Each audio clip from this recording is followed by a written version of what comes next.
guys, I am back with the second part of dental ceramics, which is the continuation of dental ceramics part 1. Those who haven't watched the previous video, the link has been given in the description box.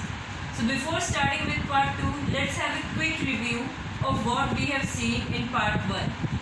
As we know, dental ceramic has been divided into two types.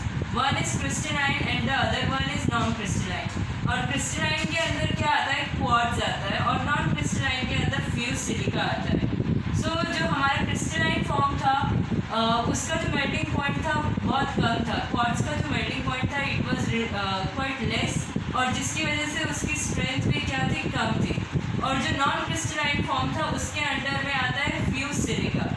और but the problem with fuse silica क्या था कि it can't be manufactured in the room temperature of laboratory, और जिसकी वजह से उसका जो मेल्टिंग पॉइंट था वो बहुत हाई था.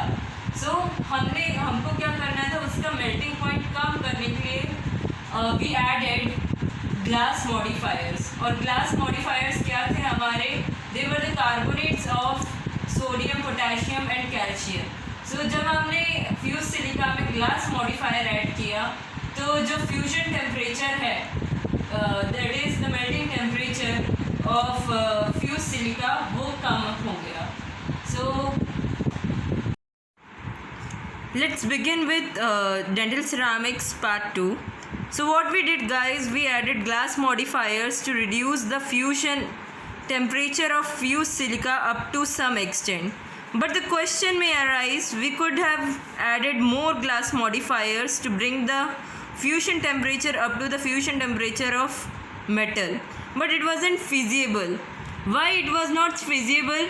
Because as we would have added glass modifiers to the dental ceramics, it would have reduced the strength. So if it would have reduced the strength, it wouldn't have been good for silica, क्योंकि जो silica होता it would have become more soluble, वो more soluble बन जाता. So it was not a good alternative to add more modifiers. So now moving towards the classification of dental ceramics. So based on the fusing temperature, our dental ceramic has been divided into 4 types. It has been divided into 4 types. And guys, this question mostly comes in our competitive exams like NVD and then NEET and then INI-CET. So it has been divided into 4 types. First one is high fusing. High fusing में जो temperature होता है, it is more than 1300 degree centigrade. It is more than 1300 degree centigrade. और इसमें आता है हमारा denture teeth. Then होता है हमारे पास मीडियम फ्यूजिंग, जिसका रेंज होता है 1101 to 1300 डिग्री सेंटीग्रेड. और इसके अंडर में भी क्या आता है, हमारा डेंचर टीथ आता है. सो हाई फ्यूजिंग और मीडियम फ्यूजिंग के में दोनों में डेंचर टीथ आता है. देन हमारे पास है third one is low fusing. So according to nomenclature, पहला आ गया high fusing, second one is medium fusing, third one is low fusing. और लो फ्यूजिंग की रेंज होती है 850 degree centigrade to 1100 degree centigrade. और इसके अंडर में आता है FPD, that is fixed partial denture with multiple unit. Then fourth one है, it is ultra low fusing, जिसका रेंज होता है it is below 850 degree centigrade, और उसमें आता है FPD with single unit. So guys, so far we have seen the composition of dental ceramics.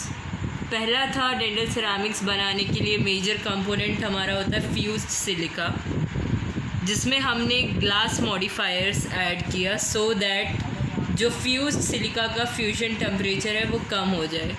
And we also know that glass modifiers जो होते हैं they are nothing but the carbonates of sodium, potassium and calcium.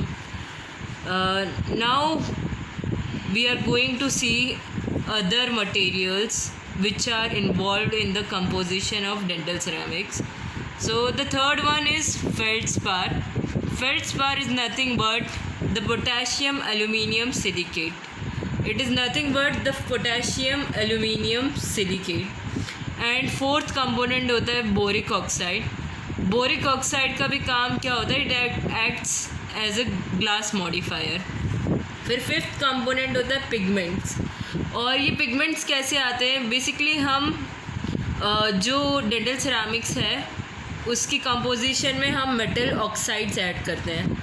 So when we add metal oxides तो वो different pigments देते हैं, different colours impart करते हैं.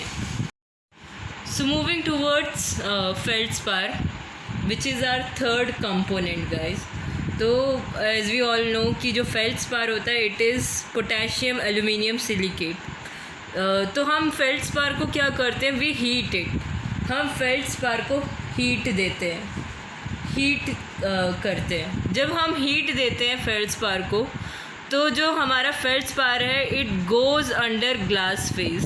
वो ग्लास फेज में चला जाता है और ग्लास फेज में जाने के बाद जो हमारे सिलिका के एटम्स हैं, सिलिका के जो पार्टिकल्स हैं, दे फ्यूज़, वो फ्लो करने लगते हैं ग्लास फेज में. सो ये जो सिलिका के हम पार्टिकल्स देख रहे हैं वो ग्लास फेज में आके फ्लो करने लगते हैं. तो जो इसका फेल्डस्पार होता है उसमें उसके अंडर दो प्रोसेसेस आते हैं. First one is sintering. पहले प्रोसेस को हम सिंटरिंग बोलते हैं and the second process is called incongruent melting. Incongruent melting में अगेन दो फेज़ में मटेरियल एग्जिस्ट करता है. First one is liquid phase. Liquid phase में क्या होता है, जो हमारा फेल्डस्पार होता है वो ग्लास फेज़ में चला जाता है. And the second one is crystalline phase. Crystalline phase में क्या होता है, ल्यूसाइड आता है. ल्यूसाइड क्या होता है, बेसिकली ल्यूसाइड की प्रॉपर्टी क्या होती है कि it is highly aesthetic in nature. जो ल्यूसाइड होता है it is highly aesthetic in nature, पर साथ में ही क्या होता है, it has high coefficient of thermal expansion. Moving towards our fourth component, that is boric oxide. So boric oxide का दो काम था. It acted as a glass modifier and it existed in glass phase. So इसका ये दो contribution रहा in dental ceramics. Then fifth component है हमारा pigments. Pigments were nothing but pigments जो हमारे आए थे, those were due to the metal oxide. Those were due to the formation of metal oxide. Metal oxide colour impart करता था and so इस वजह से उसमें पिगमेंटेड प्रॉपर्टीज़ आई. सो निकल ऑक्साइड ने ब्राउन कलर दिया, कॉपर ऑक्साइड ने ग्रीन कलर दिया, टाइटेनियम ऑक्साइड से येलो कलर मिला एंड देन मैंगनीज ऑक्साइड से लेवेंडर मिला. राइट. सो बस. So guys, we got feldspathic porcelain by adding fused silica, glass modifiers, feldspar, boric oxide and pigments. Right? अब feldspathic porcelain की वजह से हमें क्या एक ऐसा मटेरियल मिला जिसकी स्ट्रेंथ ज़्यादा थी और जो इनसॉल्युबल था नेचर में. It was insoluble in nature. फिर उसका एस्थेटिक कंसर्न जो था it was highly aesthetic and the most important property that it was a biocompatible material. पर it also had a drawback. और ड्रॉबैक क्या था कि it had a low tensile strength.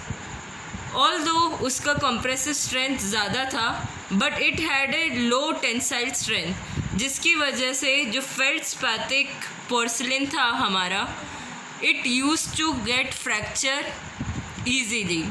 It was prone to fracture. Right. So guys, in the next part we'll be dealing with the modifications we did in feldspathic porcelain to overcome the fracture due to occlusal stresses. और जाने से पहले आप सबसे मेरी एक appeal है, अगर आप सबको मेरी वीडियो अच्छी लगे तो ज़रूर लाइक, सब्सक्राइब, शेयर करें मेरे यूट्यूब चैनल को with your dental colleagues. Love and regards from Yamini.